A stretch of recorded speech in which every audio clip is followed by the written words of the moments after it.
এই জিলহজ মাসে যদি পারি 10টা দিন সম রাখবো, যারা পারছি না মিনিমাম 3টা 4টা 5টা অ্যাটলিস্ট রাখবো।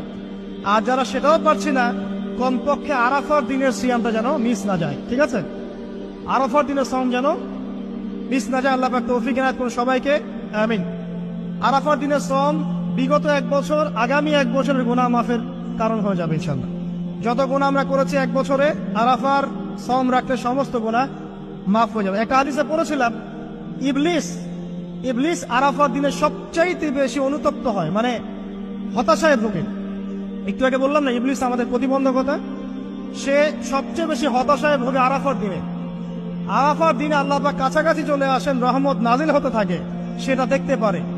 এবং আরাফার দিনে আল্লাহ পাক যত মানুষকে মাফ করে দেন এবং জাহান্নাম থেকে মুক্তি দেন, তা অন্য কোনো দিনে করেন না। অগণিত অসংখ্য মানুষকে আল্লাহ পাক আরাফার দিনে মাফ করে দেবেন ইনশাআল্লাহ।